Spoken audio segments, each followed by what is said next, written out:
थोड़ा विलंब के लिए माफ़ी चाहते हैं। आप सबका आने के लिए बहुत बहुत शुक्रिया। हमारे बीच में आज हमारे national spokesperson Prem Shukla ji हैं और हमारे national spokesperson senior leader member of parliament Sudhanshu Trivedi ji हैं। एक बहुत ही महत्वपूर्ण विषय पे हम लोग आए हैं। जो आज कांग्रेस का मैनिफेस्टो निकला है उसको आप सब लोगों ने देखा होगा और उस मैनिफेस्टो को आप लोगों के बीच में कि किस तरह की मैनिफेस्टो है, कितनी सीरियसनेस है इसमें, कितनी टेनासिटी है उस मैनिफेस्टो को जो लोगों ने दिया है उनके दिल में, वो लोगों को बताने के लिए डॉक्टर सुधांशु त्रिवेदी।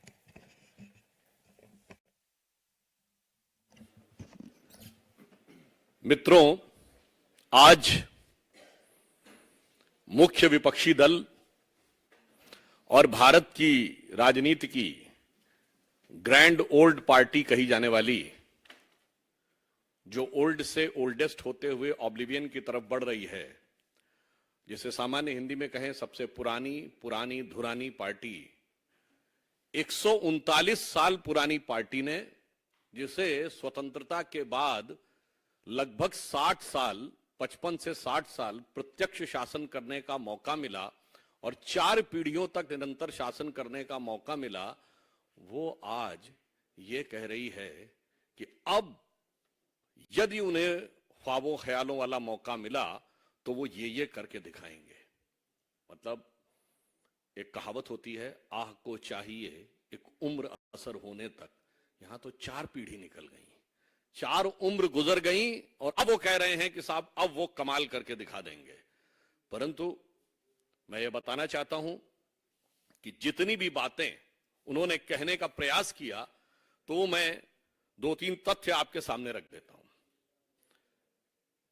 जो उनके विद्वान लोगों ने कहने का प्रयास किया है, वास्तविकता यह है कि अगर आज महंगाई की दर और बेरोजगारी की दर देखें तो 5% के आसपास महंगाई की दर और 3.1% के आसपास बेरोजगारी की दर है।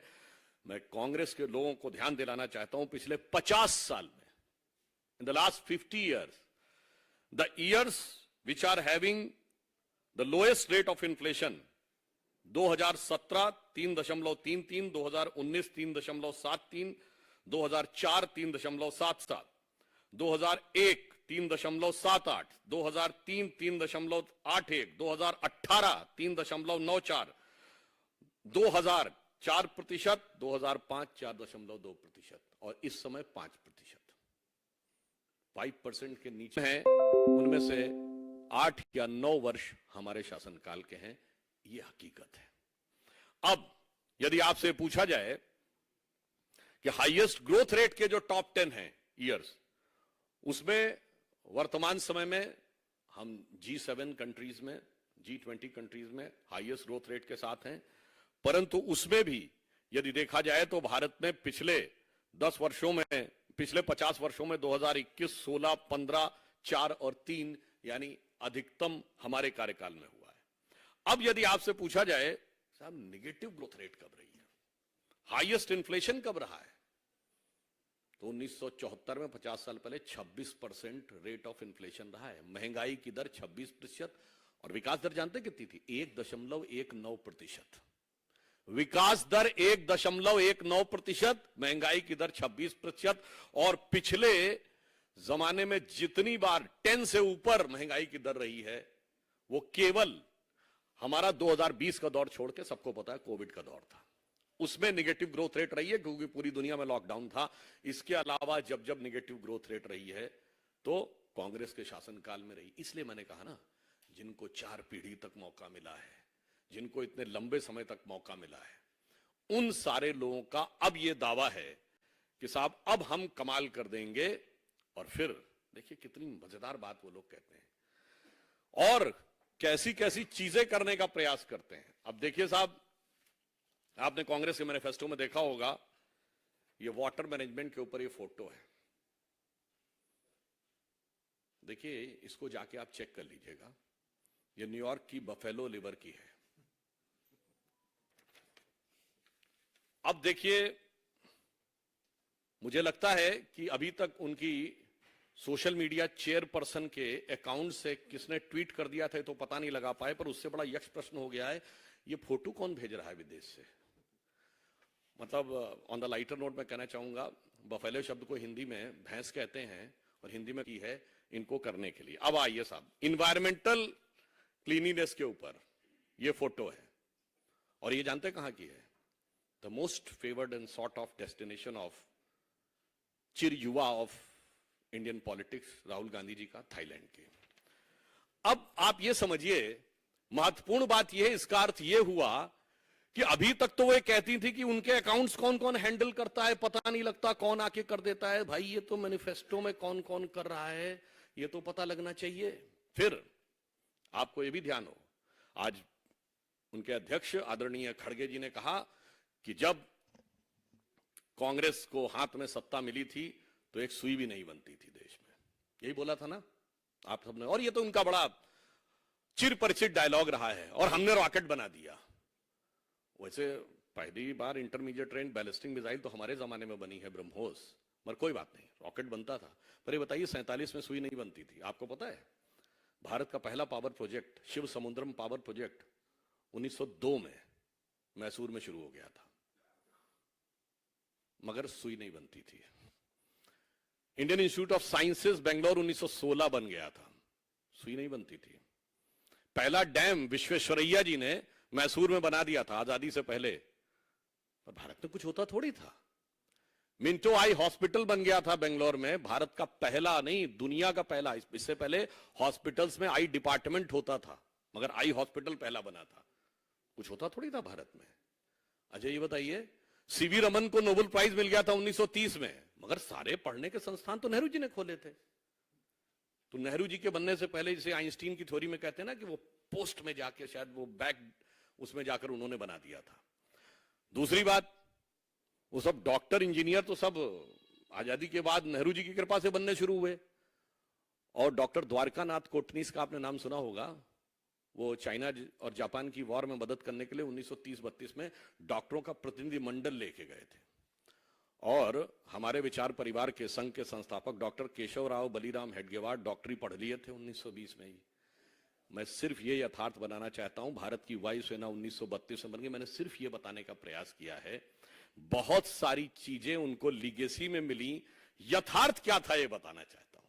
ये बताइए एयरलाइंस कब बनी थी, टाटा की एयरलाइंस।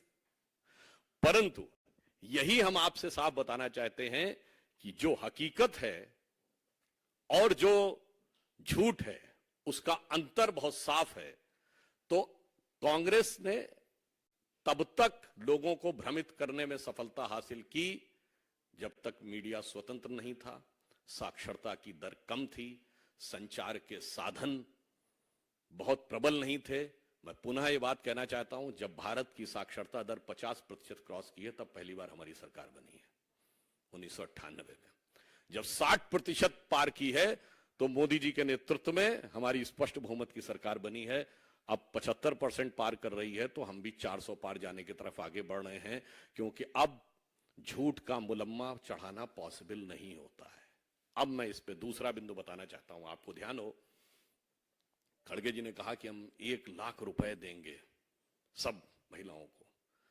ऐसी जानकारी लगी है हमें कि शायद उस पर वांछित प्रतिक्रिया नहीं मिली, तो ये बोलना पड़ा है ताली नहीं बजाएंगे क्योंकि इससे पहले भी 2019 के चुनाव में राहुल गांधी जी ने कहा था ना 72,000 रुपए देंगे सबको। ये अपने शासित कितने राज्यों में दे दिए थे, 3 में तो अभी सरकार है, और छत्तीसगढ़ और राजस्थान में अभी सरकार गई है 4 महीने पहले, तो कितने दे दिए थे। ये अंतर है जिसे कहते हैं पर उपदेश कुशल बहुतेरे। इसलिए इस मैनिफेस्टो को देखकर सिर्फ एक ही बात कही जा सकती है, जो मैंने उदाहरण दिया कि लोग शायद प्रतिक्रिया करने को तैयार नहीं थे, उनसे आह्वान करना पड़ा कि भाई ताली तो बजाइए। जिसे एक पंक्ति में कहा जाता है कि वो पैरवी तो झूठ की करता चला गया, वो पैरवी तो झूठ की करता चला गया, बस उसका चेहरा उतरता चला गया। तो आज ये तथाकथित न्याय, देखिए कितनी मजेदार बात है, इन्होंने अपने घोषणा पत्र का नाम रखा है न्याय पत्र। मतलब 55 साल तो अन्याय किए हैं मान लिए हैं, मतलब कोई नई नवेली पार्टी होती, अजब अलबेली पार्टी, जो इस समय भारत की राजनीति की सबसे नई पार्टी है, जिसके आगे वो पुरानी धुरानी और नई नवेली दोनों मिलकर एक हो गए हैं, वो एक बार कहती तो समझ में आता था। आपका इतना बड़ा बैगेज और ये आप कहने का प्रयास कर रहे हैं, इसलिए मैं गंभीरता से कहना चाहता हूं, जिन्होंने भारत की युवाओं की क्षमता के साथ न्याय नहीं किया, जिन्होंने भारत की आर्थिक क्षमता के साथ न्याय नहीं किया, जिन्होंने भारत की औद्योगिक क्षमता के साथ न्याय नहीं किया, जिन्होंने भारत की सैन्य क्षमता के साथ न्याय नहीं किया, जिन्होंने भारत की सुरक्षा के साथ न्याय नहीं किया, वो न्याय ये था कि हमारी फौजें मैदान में जीत के आती थीं और राजनीति की टेबल पर सब कुछ लुटा के सरकारें चली आती थीं। जैसे हम उस जमाने में एक नारा कहते थे कि फौज न हारी, कौम न हारी, हार गई सरकार हमारी। हमारे सैनिकों ने बलिदान देकर जो जो इलाके कब्जे में किए, और इनकी विदेश नीति क्या रही कि पंजाब गया, कश्मीर गया, आधा आधा चला गया, और चला बंगाल गया, और चीन के हाथों मानसरोवर का वहां ऊंचा भाल गया। इसलिए जिन्होंने भारत की सांस्कृतिक गौरव के साथ कभी न्याय नहीं किया, जिन्होंने भारत की सामाजिक समरसता के साथ न्याय नहीं किया, जिन्होंने भारत की योग्यता के साथ कभी न्याय नहीं किया, वो जब भेष बदल कर आकर आज ये कहने का प्रयास करते हैं, तो भारत की जनता पूरी तरीके से आश्वस्त है। और मजे की बात, विदेशी फोटो लगाते हैं। हाँ, विदेशी प्रभाव जो है वो कांग्रेस के ऊपर कितना गहरा हो गया है। और यहां मैं पुनः ये पूछना चाहता हूं कि चूंकि वो अभी तक ये बता नहीं पाते हैं कि उनके अकाउंट्स कौन डील करता है और ये फोटोएं कहां से आती हैं, इसमें विषय ये नहीं है कि फोटो गलत लग गई है, विषय ये है कि फोटो विदेश की लग गई है। ये गंभीरता की बात है। यानी अभी तक वो विदेश में जाकर भारत के विरुद्ध अपशब्दों का प्रयोग तो करते थे, मोदी जी से लड़ने के लिए विदेश में जाके गुहार तो लगाते थे, अब विदेश से उधार लाकर फोटो भी लगाने लगे हैं। मुझे लगता है ये अपने आप में और गंभीर प्रश्न खड़े करता है। इसलिए हम स्पष्ट रूप से कहना चाहते हैं कि एक तरफ है हमारे प्रधानमंत्री श्री नरेंद्र मोदी जी के जांचे परखे खरे नेतृत्व में एकजुटता, श्रेष्ठता के साथ हर गरीब को न्याय देता हुआ, विकास के नए पथ पर ले जाता हुआ, सुरक्षा को सुदृढ़ करता हुआ और राष्ट्र के गौरव को बढ़ाने वाला एनडीए गठबंधन, और दूसरी तरफ आपसी अंतर्विरोधों से भरा हुआ, एक दूसरे के प्रति अविश्वास से भरा हुआ, केवल निजी स्वार्थ के आधार के ऊपर एक दूसरे को मात देने की भाव से आकर खड़े हुए, अपने अपने परिवार और भ्रष्टाचार को आने के लिए खड़े हुए, भ्रम से भरा हुआ एक गठबंधन। तो ये भ्रम का, झूठों का पुलिंदा और दूसरी तरफ भरोसे की गारंटी। तो मोदी की गारंटी जो भरोसे की गारंटी है, और भ्रम का पुलिंदा जो उनके बयान से लेके और फोटो तक दिखाई पड़ रहा है। देश की जनता, विवेकपूर्ण जनता, इसके ऊपर सम्यक विचार करेगी। और मैं ये कहना चाहता हूं, जो कांग्रेस की फितरत रही है, आदत रही है, शरारत रही है, उसी के अनुरूप उन्होंने एक बार फिर भ्रम पैदा करने के लिए ही इस प्रकार का मैनिफेस्टो दिया है, जिसमें से एक भी चीज ना उन्होंने केंद्र में रहते हुए कभी पूरी की, ना राज्य सरकारों में रहते हुए पूरी की है। धन्यवाद।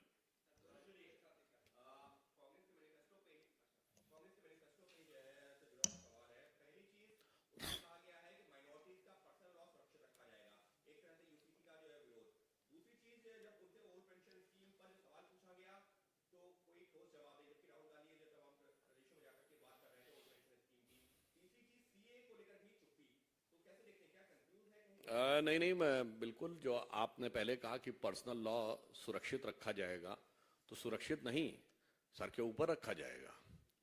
क्योंकि मैं पुनः ये बात पहले भी कह चुका हूं, दोबारा कहना चाहता हूं, दुनिया में एक सेकुलर देश बताइए जिसमें सुप्रीम कोर्ट और शरिया में मतभेद हो जाए तो देश की संसद सुप्रीम कोर्ट के जजमेंट को रौंद कर पार्लियामेंट में शरिया को सर्वोच्च न्यायालय से ऊपर कर दे। शाहबानो केस 1985, स्वर्गीय राजीव गांधी प्रधानमंत्री थे और 400 की प्रचंड मेजॉरिटी थी, यानी राहुल गांधी जी के स्वर्गीय पिताजी के समय में। तो वो ये करके दिखाएंगे, वो समानता की बात नहीं करते, वो सीधे सर पे रखने की बात करते हैं। दूसरा बिंदु आपका क्या था? यही तो मैं कहना चाहता हूं कि उनकी स्थिति कुछ ऐसी हो गई, कहा भी ना जाए, चुप रहा भी ना जाए। तो मुझे लगता है मगर देश की जनता को भली भांति समझ में आए। अगला आपका तीसरा बिंदु था, हाँ, सीए को लेकर मैं अवश्य बताना चाहता हूं। देखिए, मैं आप सभी प्रबुद्ध लोगों को और जो करोड़ों दर्शक देख रहे हैं उनको बताना चाहता हूं, सीए को लेकर 2003 में गृह मंत्रालय की एक कमेटी गठित हुई जिसमें था कि सिटीजनशिप अमेंडमेंट एक्ट में संशोधन करना है। उस कमेटी के अध्यक्ष थे स्वर्गीय प्रणब मुखर्जी। उसमें जो सदस्य थे उसमें जनेश्वर मिश्रा जी, ध्यान दें, लालू प्रसाद यादव जी और सपा। उसमें सदस्य थे स्वयं लालू प्रसाद यादव जी, राजद वाले ध्यान दें। कपिल सिब्बल जी, अंबिका सोनी जी सदस्य थे, कांग्रेस वाले ध्यान दें। और उसमें कमेटी ने संस्तुति जानते क्या की थी कि पाकिस्तान और बांग्लादेश के माइनॉरिटीज को ही सिटीजनशिप देनी है। और सुनिए, 2003 एमएचए की committee headed by Pranab Mukherjee, जिनके सदस्यों के नाम मैंने बताए, उसके बिंदु क्रमांक 9 पे उन्होंने लिखा था कि इन देशों के मेजॉरिटी कम्युनिटी को इस एक्ट के तहत नहीं देनी है।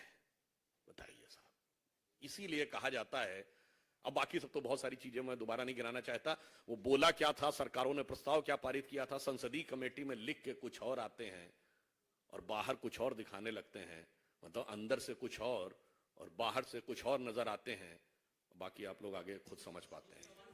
शैलेश जी दूरदर्शन, शैलेश जी दूरदर्शन।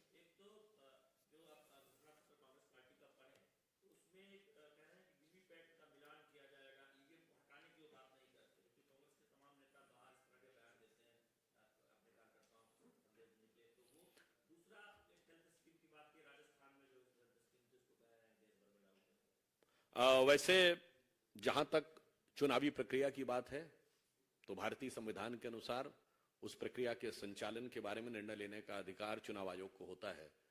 तो राजनीतिक दलों को उसके ऊपर टिप्पा टिप्पणी करने से बचना चाहिए और जब चुनाव आयोग उन्हें आमंत्रित करता है सुझाव देने के लिए तभी सुझाव देना चाहिए। इसके अलावा यदि आप सुझाव देते हैं तो साफ समझ में आता है कि आपका उद्देश्य राजनीति करना है। अनामिका जी। और वैसे मैं एक और बात पूछना चाहता हूं, यदि उनको इस बात पे आपत्ति है तो बड़ा देखिए कितना मजेदार बात वो बताते हैं। उनको ईवीएम को लेकर शक होता है, मगर साहब ईवीएम पंजाब में अच्छा काम करती, हरियाणा में गड़बड़ हो जाती है। वो हिमाचल में अच्छा काम करती, उत्तराखंड में गड़बड़ हो जाती है। उत्तर प्रदेश में काम सही नहीं करती, दिल्ली में अच्छा काम करती है। और राजस्थान में 2018 में सही काम करती, 2023 में गड़बड़ हो जाती है। और छत्तीसगढ़ में भी 2018 में सही काम करके 2023 में गड़बड़ हो जाती है। फिर वो बंगाल में, तेलंगाना में और आंध्र में तो बहुत सही काम करती है। अब क्या बताएं, गुजरात महाराष्ट्र में गड़बड़ हो जाती है। तो मुझे लगता है देश की जनता को यदि वो ये बताना चाहते हैं तो शायद इसीलिए उनको वो संज्ञा दी गई थी जिस कारण जो अब औपचारिक रूप से बोलना उचित नहीं है। इशारों को अगर समझो, राज को राज रहने दो।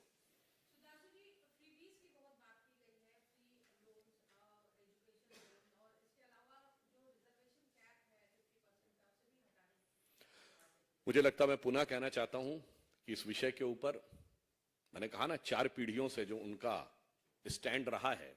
काका कालेलकर कमीशन की रिपोर्ट नेहरू जी के समय बनी 1953, रिपोर्ट आई 1955, कांग्रेस रही 77 तक, 22 साल शांति।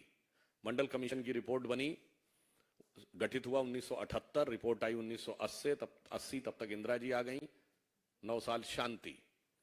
तो जिन लोगों ने स्वयं करनी ये की है, उनकी कथनी भरोसा नहीं कर सकता। और मैं पुनः एक बात भी बता देता हूं, ये जो बाकी दल हैं जनता परिवार के, ये जो कहना चाहते हैं, इनके भी बहुत साफ बता देना चाहता हूं, इन लोगों का कभी भी समाज के वर्गों को वास्तविक सामाजिक न्याय दिलाने से कोई लेना देना नहीं था। ये सब कुछ इनकी सेल्फ राजनीति से गवर्न था। मैं दर्शकों को याद दिलाना चाहता हूं, आज की पीढ़ी जाके चेक कर ले, मंडल कमीशन की रिपोर्ट लागू हुई 7 अगस्त 1990। नवंबर 1989 में वीपी सिंह प्राइम मिनिस्टर बन गए थे, 11 महीने नहीं हुई। और आप बड़ा लॉजिकली सोचिए, 8 दिन बाद 15 अगस्त था और वो उनका पहला 15 अगस्त था। 15 अगस्त को घोषणा क्यों नहीं की? इस पे किताबें उपलब्ध हैं। शरद यादव जी ने एक किताब में स्वयं लिखा हुआ है कि 9 अगस्त को देवीलाल की रैली थी और उन्हें लग रहा था कि उस रैली में इतनी भीड़ आने वाली है कि जनता दल टूट जाएगा। और जनता दल की अंदरूनी राजनीति को बचाने के लिए उन्होंने किया, क्योंकि उस समय तक स्वर्गीय देवीलाल जी की कम्युनिटी ओबीसी में नहीं आती थी, ताकि बाकी लोग जाने ना पाए। अर्थात सामाजिक न्याय से इनका कोई लेना देना नहीं था, इनका उद्देश्य अपनी सत्ता को बचाने के लिए था। इसीलिए उनको वास्तविकता में न सत्ता मिली और ना वो न्याय वास्तविकता में मोदी जी के नेतृत्व में हमने दिया है, व्यवस्थित ढंग से दिया है, सबका साथ सबका विकास के साथ। रविकांत जी, टाइम्स नाउ।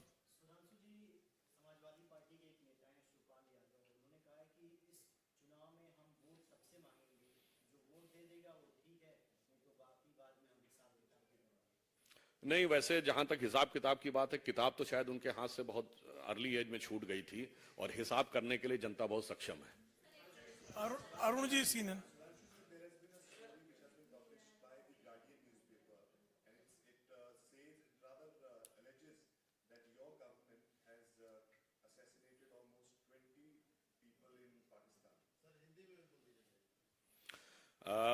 मुझे लगता है कि इस तरह की खबरों के बारे में विदेश मंत्रालय उपयुक्त ढंग से जवाब दे सकता है।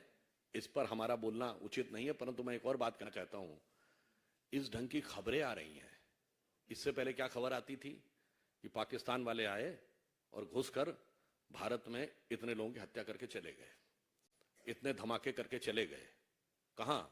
दिल्ली में धमाका, मुंबई में धमाका, चंडीगढ़ में धमाका, चेन्नई, हैदराबाद, गुवाहाटी, गया, पटना, फैजाबाद, लखनऊ, बनारस, नागपुर, जयपुर, कोयंबटूर, कहां नहीं होता था। तो थोड़ा हेडलाइन बदली है, मगर इस हेडलाइन बदली की वास्तविकता के बारे में मुझे लगता है कि अखबारों में जो भी बातें छपती हैं वो कितने आधार पे होती हैं, इस पे उपयुक्त उत्तर विदेश मंत्रालय देगा। सुचित्रा, ये नहीं।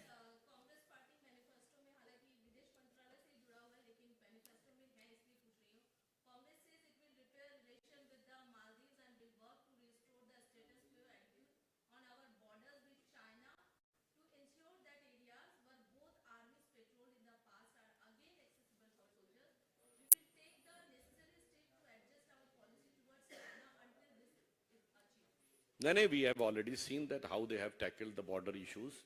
Prime Minister has also given an example from Kacha Thivu to Aksai Chin. वो पूरी कहानी बता रहा है, और बॉर्डर इश्यूज के ऊपर चाइना के साथ वो सारी बातें क्या बताने की जरूरत है। पाकिस्तान के साथ बांग्लादेश बनने के बाद 93,000 प्रिजनर ऑफ वॉर थे, तब तो पीओके सॉल्व नहीं कर पाए।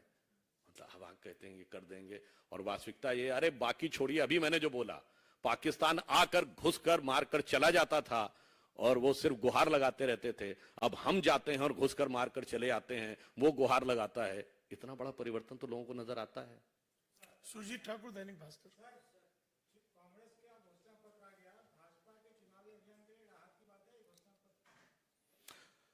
नहीं, देखिए, हमारी राहत की बात यह है कि हर व्यक्ति को विकास की किरण उस तक पहुंचे। जो हम सत्ता में नहीं थे, जब हम कहते थे ना, उगा सूर्य कैसा, कहो मुक्ति का ये उजाला करोड़ों घरों तक न पहुंचा, तो मोदी जी उसके लिए प्रतिबद्ध हैं। और बाकी वो उन लोगों के लिए आपस में सोच की बात है, कौन दल क्या करने की कोशिश कर रहा है। हमारा लक्ष्य है 2047 तक भारत को, मोदी जी ने लक्ष्य रखा है विकसित राष्ट्र बनाना, नंबर 1 की अर्थव्यवस्था बनाना। उनका लक्ष्य है हमार बिटवा हमार बिटिया को किसी भी प्रकार से सत्ता में स्थापित करना और अपने परिवार की अर्थव्यवस्था मजबूत करना। आखिरी प्रश्न।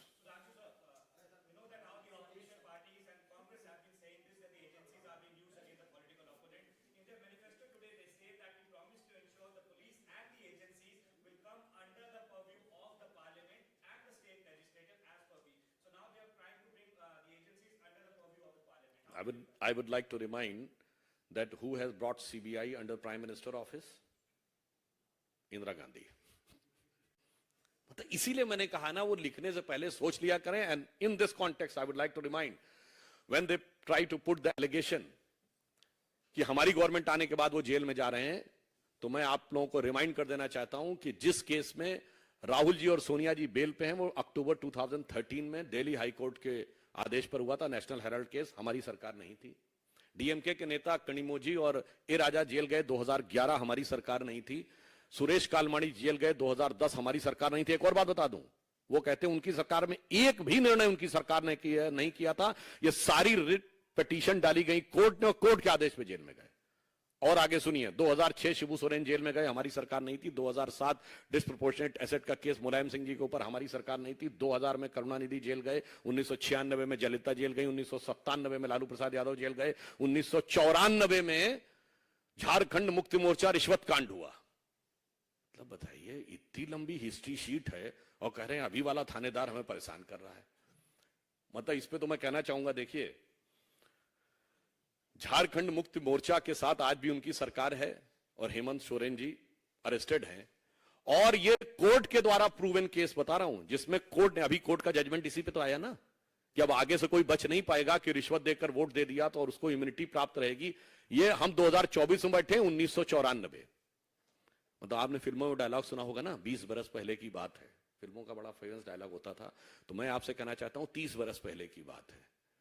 तो मैं वही पंक्ति इनके भ्रष्टाचारी मंसूबों और नियत के लिए कहना चाहूंगा कि मानो ये दल एक दूसरे से कह रहे हैं कि 30 साल पहले मुझे तुमसे प्यार था, जिया बेकरार था, यही भ्रष्टाचार था, आज भी है और कल भी रहेगा।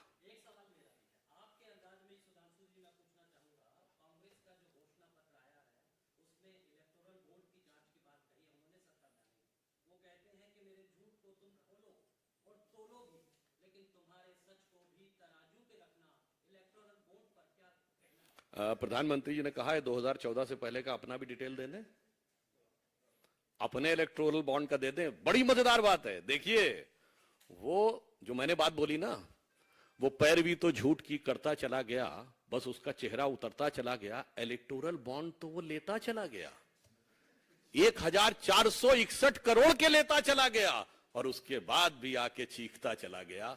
इसलिए देश की जनता इस मामले में प्रबुद्ध है और इसीलिए कहा गया है, पर उपदेश कुशल बहु तेरे, जे आचरहि से नर न घनेरे। हिमांशु जी आखिरी क्वेश्चन, अब आखिरी बहुत देर हो गया है।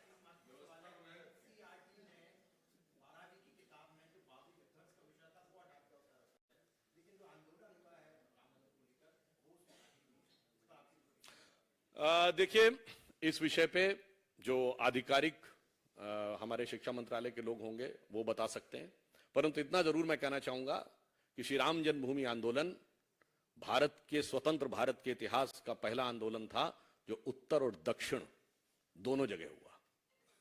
जेपी आंदोलन भी नॉर्थ में ज्यादा था और उस आंदोलन ने पूरे देश की सोच और व्यवस्था में एक बदलाव लाया और जानते हैं देश की अर्थव्यवस्था में ही बदलाव लाया।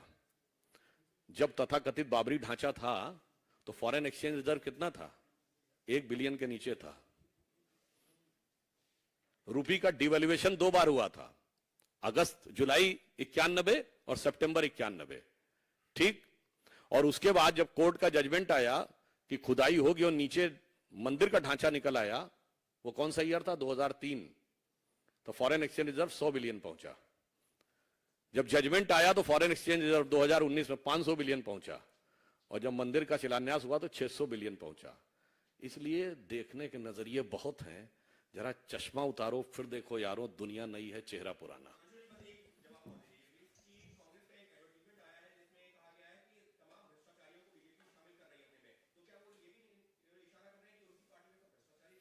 नहीं, जो ये वॉशिंग मशीन की बात करते हैं कृपया वो बता दें गंदगी गठरी कहां पे है। मतलब मुझे लगता है एक कहावत होती है अपने मुंह मियां मिट्ठू बनना, पर मैं कहना चाहूंगा उनके लिए अपने मुंह मियां फजीयत बनना।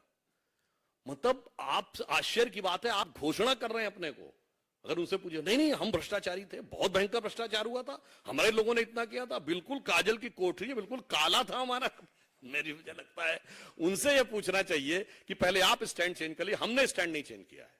गृह मंत्री अमित शाह जी ने बहुत स्पष्ट कहा है, हमने किसी से कोई केस विड्रॉ नहीं किया है, कोई व्यक्ति कहीं भी रहा हो, आरोप था, विपक्ष में रहते हुए हमने आरोप लगाया था, हमने आरोपों को विड्रॉ नहीं किया। उन्होंने सत्ता में रहते हुए कहा था कि ऐसा कुछ भी नहीं हुआ और आज कहते हैं सब कुछ हुआ था। तो पहले उनसे पूछ लीजिए कुछ भी नहीं हुआ था या सब कुछ हुआ था, फिर कुछ जवाब हम आपको दे देंगे। धन्यवाद।